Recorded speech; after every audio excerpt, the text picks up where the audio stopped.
उधर जंग के बीच लेबनान इजराइल बॉर्डर पर हिजबुल्लाह और इजराइल की सेना के बीच संघर्ष और तेज हो चुका है। हिजबुल्लाह ने इजराइल के खिलाफ गुरिल्ला वॉर छेड़ दी है, जिसके बाद उसने एक वीडियो भी जारी करके इजराइल पर हमले का दावा कर दिया है। हिजबुल्लाह ने दावा किया है कि उसके ताबड़तोड़ हमलों में इजराइल के टैंक और आधुनिक हथियार सब कुछ नष्ट हो चुके हैं।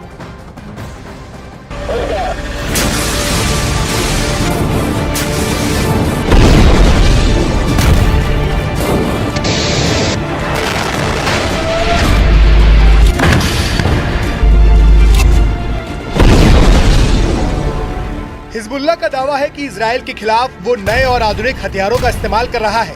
साथ ही उसने गोरिल्ला वॉर का रास्ता भी अपना लिया है। इजराइल ने दावा किया है कि हिजबुल्लाह ने उस पर एंटी टैंक मिसाइलें दागी। ग्रेनेड, रॉकेट से इजराइल की सेना पर बेहद करीब से हमला किया गया, जिसका एक वीडियो भी सामने आया है।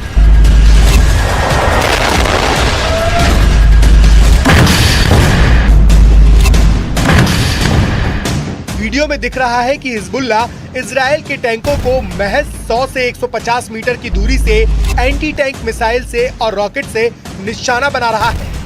और वीडियो में जिन घातक राइफलों का इस्तेमाल होता दिखाई दिया, वो इजराइल की सेना के पसीने छुड़ाने के लिए काफी है। वीडियो में हमले का तरीका ये साबित करने के लिए काफी है कि इजराइल की सेना को बेहद क्रूर और शातिर लड़ाकों से जंग लड़नी है, वो भी उस समय जब हिजबुल्लाह की तरफ से इजराइल की सेना पर ताबड़तोड़ हमले किए जा रहे थे।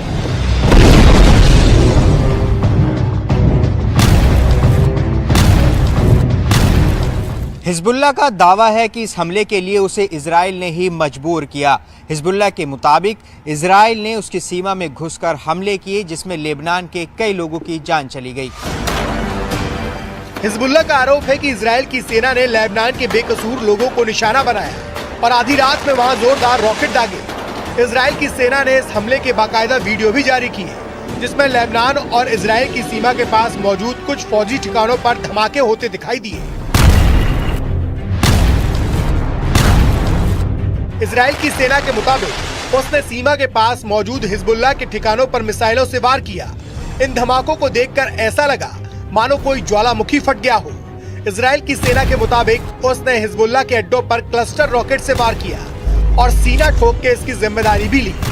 इजराइल की तरफ से जारी किए गए वीडियो में उसकी सेना की टुकड़ी रॉकेट अटैक करती हुई नजर आई। इस दौरान कुछ सैनिकों ने उन रॉकेटों के लॉन्च सेंटर को ट्रैक भी किया, जिसके बाद इजराइल ने दावा किया कि उसकी सेना ने हिजबुल्लाह के कई ठिकानों को पूरी तरह से बर्बाद करने में कामयाबी हासिल की है।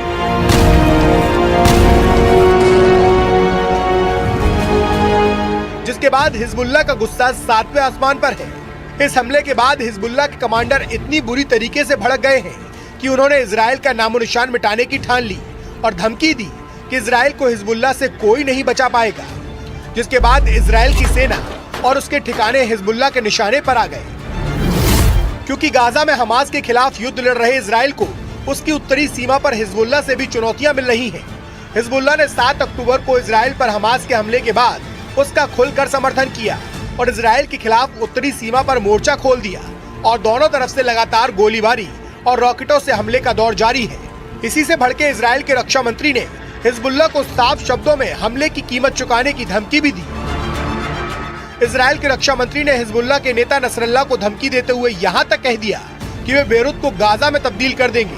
और इस धमकी के बाद हिजबुल्लाह बौखला गया और उसने इजराइल की सेना और उसके ठिकानों को अपने निशाने पर लेना शुरू कर दिया और चेतावनी दी कि ये हमले इजराइल के लिए ताबूत में आखिरी कील साबित होंगे। मतलब हिजबुल्लाह ने एक बार फिर इजराइल को सीधी चुनौती दे दी। हिजबुल्लाह ने साफ साफ शब्दों में ऐलान किया कि लेबनान में हुए हमलों का बदला वो जरूर लेगा। साथ ही ये चेतावनी दी कि हिजबुल्लाह की तरफ से किए गए हमले लेबनान में किए गए हमलों से ज्यादा घातक होंगे।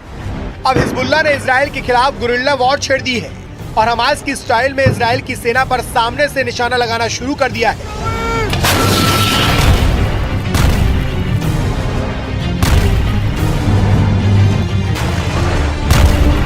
इसका मतलब साफ है कि उसने इजराइल के खिलाफ भीषण हमलों की बरसात शुरू कर दी है, जिससे नेतन्याहू की नींद हराम हो जाए।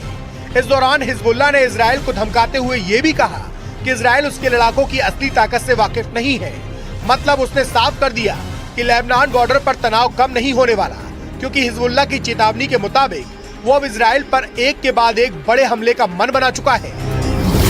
और दूसरी तरफ हिजबुल्लाह के चीफ हसन नसरल्लाह ने पहले ही दावा किया था कि इजरायली सेना के लिए गाजा युद्ध विनाशकारी साबित होगा। हिजबुल्लाह के 60,000 से ज्यादा लड़ाके हमास के 40,000 से ज्यादा लड़ाकों के साथ इजरायली सेना पर दूसरे राउंड का विनाशकारी हमला करने जा रहे हैं। पश्चिमी मीडिया ने भी माना है कि हिजबुल्लाह की रॉकेट और मिसाइल ताकत इजराइल के लिए विनाशकारी साबित हो सकती है। वहीं इजरायली सेना पूरे जोश के साथ दावा कर रही है कि उसने उत्तरी गाजा में हमास के कई गढ़ों पर कब्जा जमा लिया है। इतना ही नहीं, इजराइल की सेना ने गाजा में हमास के चीफ सिनवार को उसके बंकर में घेरने का दावा भी किया, जिसके मुताबिक सिनवार बंकरों में फंस चुका है क्योंकि वो बाहर की दुनिया से पूरी तरह से कट चुका है। दावा तो ये भी किया जा रहा है कि उत्तरी गाजा का आधे से ज्यादा इलाका पूरी तरह से तबाह हो चुका है। फिलिस्तीनी और हमास के समर्थकों के बीच खून खराबा जारी है और इस बीच हिजबुल्लाह पूरी तरह से हमास के समर्थन में डटा हुआ है।